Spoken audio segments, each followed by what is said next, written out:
आज का जो हमारा टॉपिक है वो है types of test data. Types of test data को एक्सप्लेन करने से पहले हम लोग ये देख लेते हैं कि ये टेस्ट डाटा क्या चीज़ है। आपको याद होगा कि हम पिछले कुछ 2-4 लेक्चर्स से एल्गोरिदम्स का टॉपिक कवर कर रहे हैं और हम लोगों ने देखा कि ये एल्गोरिदम्स किस तरह से बनाए जाते हैं, एल्गोरिदम का पर्पस क्या है और किन किन टाइप्स के एल्गोरिदम होते हैं। नाउ अब बारी आती है जो हमने एल्गोरिदम बनाए हैं उनको टेस्ट करने की। ये बिल्कुल इसी तरह है कि जैसे एक मैन्युफैक्चरर कार कंपनी है जो कि गाड़ियाँ बनाती है और अब वो क्या करती है, उन्होंने कार बना ली, उसके इंजन वगैरह हर एक चीज़, बॉडी, टायर्स, पेंट वगैरह कर लिया, एक मुकम्मल कार को रेडी कर लिया। अब नेक्स्ट स्टेज क्या होती है कि उस कार को टेस्ट ड्राइव किया जाए ताकि पता लगाया जाए कि हमने जो कार बनाई है वो ठीक भी वर्क करती है या नहीं करती। सेम इसी तरह ही हम जो एल्गोरिदम बनाते हैं या जो भी बनाता है एल्गोरिदम, अब एल्गोरिदम बनाने के बाद ये नहीं कि डायरेक्ट उसको इम्प्लीमेंट कर दिया जाता है। इम्प्लीमेंट करने से पहले उसको टेस्ट किया जाता है मुख्तलिफ़ फेजेस में और उसको मुख्तलिफ़ डेटा दिया जाता है और देखा जाता है कि कौन से डेटे में वो किस तरह रिएक्ट करता है। टेस्ट डेटा क्या है? Test data is used to check the correctness of an algorithm. The solution of a problem is tested to confirm if it is right और नॉट। टेस्ट डेटा क्या है? एल्गोरिदम की correctness को check करने का हमारे पास एक तरीका है, मेथड है, और इसकी मदद से हम लोग क्या करते हैं, हम लोग ये कंफर्म करते हैं कि हमने जो एल्गोरिदम बनाया है वो ठीक वर्क करता है या नहीं करता। बस इसके अलावा और इसका कोई काम नहीं है।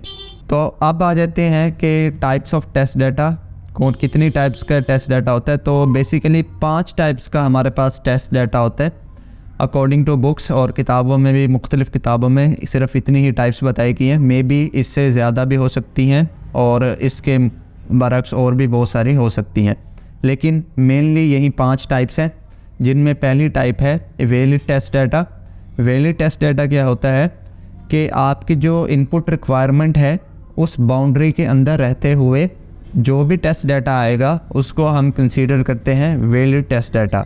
सपोज़ करें कि आपके पास एक एल्गोरिदम है जो कि 1 to 50 उसकी रेंज है। 1 to 50 रेंज के अंदर वो क्या करता है, पॉजिटिव नंबर को एज आ इनपुट लेता है।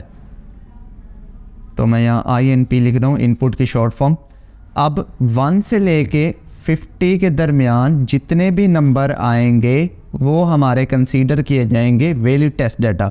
मतलब ये कि हम जिस एल्गोरिदम को टेस्ट करने जा रहे हैं उसके अंदर अगर हम वैल्यू 1 से 50 या इसके दरमियान कोई भी वैल्यू अगर हम उसको एज आ इनपुट देंगे, तब हम कह सकते हैं कि हमारा जो टेस्ट डाटा है इस सूरत हाल में वो वैलिड टेस्ट डाटा है।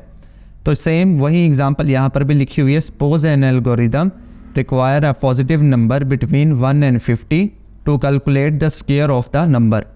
Any number from 1 to 50 will be consider as valid test data. कोई भी नंबर जो 1 से 50 के दरमियान इनपुट दिया जाएगा हमारे उस एल्गोरिदम को, वो वैलिड टेस्ट डाटा कंसीडर किया जाएगा। The second one type is invalid test data. Invalid test data क्या है? बिल्कुल वैलिड टेस्ट डाटा के उलट, यानी कि अब अगर हम अपने एल्गोरिदम को इनपुट दें जो कि हमारे उस रेंज में फॉल ना करता हो। फॉर एग्ज़ाम्पल इसी रेंज की अगर हम बात करें, अगर मैं इस रेंज से बाहर कोई भी नंबर इनपुट देता हूँ, सपोज़ 1 से छोटा अगर मैं 0 भी इनपुट दे देता हूँ, या इससे छोटे कोई भी जितने भी नंबर आते हों, या इस साइड से अगर मैं 50 से अबव, फॉर एग्ज़ाम्पल 51 भी नंबर एज आ इनपुट दे देता हूँ अपने एल्गोरिदम को, तो इस सूरत हाल में मेरा जो टेस्ट डाटा कंसीडर किया जाएगा वो होगा इनवैलिड टेस्ट डाटा, बिकॉज वो वैल्यू हमारे इस रेंज से बाहर हो रही होगी। क्लियर है जी? A type of test data that is not according to the input requirement of an algorithm is called invalid test data। जो कि इनपुट रिक्वायरमेंट्स के बरक्स होगी, उसके मुताबिक नहीं होगी, तो उस टेस्ट डाटा को इनवैलिड टेस्ट डाटा कहा जाता है।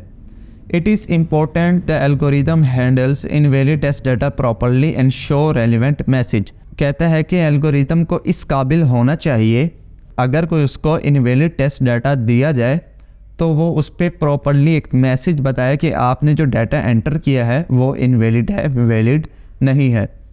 For example, suppose an algorithm require a positive number between 1 and 50। कहता है कि एल्गोरिदम है जो कि 1 से 50 की रेंज के दरमियान पॉजिटिव नंबर को इनपुट लेता है to calculate square of the number, और उसका स्केयर कैलकुलेट करके देता है। Any number out of this range, यानी कि कोई भी नंबर 1 से 50 की रेंज से बियॉन्ड हो अगर, या 1 से छोटा हो या 50 से अबव हो, तो इस सूरत हाल में हम कहेंगे कि हमारा जो टेस्ट डाटा है वो इनवैलिड है। तो यहाँ पर वो एग्जांपल भी देता है कि सच एज़ -1 and 63। तो -1 भी हमारी इस रेंज से जो है वो बाहर है और 63 भी हमारी इस रेंज से बाहर है। तो ये दोनों जो हैं इस सूरत हाल में हमारे हो जाएंगे invalid. The third one type is boundary test data. Boundary test data क्या है कि जो आपकी रेंज डिफ़ाइन की गई है टेस्ट डाटा की, उसका जो स्मॉलेस्ट नंबर होगा और जो उसका लार्जेस्ट नंबर होगा या डाटा होगा, उस डाटा को कहा जाता है boundary test data. For example, हमारी इसी रेंज को अगर हम देखें तो हमारे रेंज का जो पहला नंबर है जो कि है 1 और हमारी रेंज का जो लास्ट नंबर है जो कि है 50, तो अगर कोई इनपुट दे दे 1 और या इनपुट दे दे 50, तो इस केस में हम कहेंगे जो हमने इनपुट दिया है टेस्ट डाटा वो है बाउंड्री टेस्ट डाटा। बाउंड्री का मतलब तो आपको समझ में आ रहा होगा ना, किनारे को कहते हैं बाउंड्री। तो रेंज के जो किनारे पर वैल्यू होंगी, यानी कि स्टार्टिंग ऑफ द रेंज और एंड ऑफ द रेंज, इन दोनों में से कोई भी वैल्यू अगर आपको test data as a test data दी जाती है तो वो कहलाएगा boundary test data. Suppose an algorithm require a positive number between 1 and 50 to calculate the square of the number. The values 1 and 50 will be considered as boundary test data। जो 1 और 50 है वो कंसीडर की जाएगी boundary test data. The fourth one is wrong data type. Wrong data type क्या होती है कि आपने इनपुट देना था एल्गोरिदम में एक इंटीजर, यानी कि कोई नंबर देना था इनपुट, लेकिन आपने जो इनपुट कर दिया वो था किसी और फॉर्म में, राइट। यानी कि आपको सपोज एक एल्गोरिदम है, उसमें ये है कि आपने कलेक्ट करना है फ़ोन नंबर। तो उसमें क्या होगा कि हर बंदे ने अपना फ़ोन नंबर एंटर करना है, लेकिन क्या हो कि कोई बंदा उस फ़ोन नंबर के हिस्से में अपने घर का एड्रेस एंटर कर दे, तब क्या होगा? उस सूरत हाल में एक तो आपका डाटा गलत एंटर होगा और दूसरा वो एल्गोरिदम उसको एक्सेप्ट नहीं कर पाएगा। तो इस सूरत हाल में क्या होगा कि आपके डाटा की रॉन्ग एंट्री हो जाएगी, राइट। तो इस सिचुएशन को हैंडल करने के लिए क्या टेस्ट डाटा है वो है रॉन्ग डाटा फॉर्मेट। ठीक है जी, कि अगर आपका जिस फॉर्मेट में डाटा इनपुट चाहिए उसी फॉर्मेट में इनपुट देना चाहिए। अदरवाइज़ अगर यूज़र किसी और फॉर्म में इनपुट देता है तब उसको कोई ना मैसेज शो हो कि आपने जो डाटा एंटर किया है वो गलत है। The wrong data format means value that are different than valid test data. For example, suppose an algorithm require a positive number between 1 and 50 to calculate the square of a number. The wrong data format for this algorithm can be value such as hello. तो कहता है कि आपने जो algorithm बनाया है वो accept कर सकता है 1 to 50 के दरमियान की वैल्यू, लेकिन क्या हो कि किसी यूज़र ने 1 से 50 के दरमियान वैल्यू को एंटर करने के बजाय उसके अंदर हेलो लिख दिया या कोई भी और अपना नाम लिख दिया या कुछ भी ऐसे, यानी कि इररेलेवेंट डाटा को एंटर कर दिया। तो ये जो डाटा होगा जो रॉन्ग फॉर्मेट में एंटर किया गया होगा वो होगा हमारा wrong data format, right. The last one type is absent data. Absent data क्या होता है कि आपके एल्गोरिदम की जो रिक्वायरमेंट थी कि आपको उसको इतने इनपुट प्रोवाइड करने हैं, अब यूज़र क्या करे कि उसके अंदर से 1-2 इनपुट कम कर दे। मिसाल के तौर पे आपने एक एल्गोरिदम बनाया जो कि बताता है कि आपने जो 3 नंबर उसको इनपुट दिए हैं उनमें से बड़ा नंबर कौन सा है। सपोज़ के यूज़र ने 3 नंबर इनपुट करने की बजाय उसमें 2 नंबर इनपुट कर दिए। ठीक है, इसको मैं आपको ज़रा ड्रा करके समझाता हूँ। तो सबसे पहले तो मैं इसको ज़रा रेस कर लेता हूँ। तो सपोज़ करें कि आपका जो एल्गोरिदम है वो ये बताता है कि हमने जो 3 नंबर एंटर किए हैं उनमें से बड़ा नंबर कौन सा है। तो आपके एल्गोरिदम को तो सबसे पहले ये काबिलियत होनी चाहिए कि वो 3 नंबर यूज़र से इनपुट ले।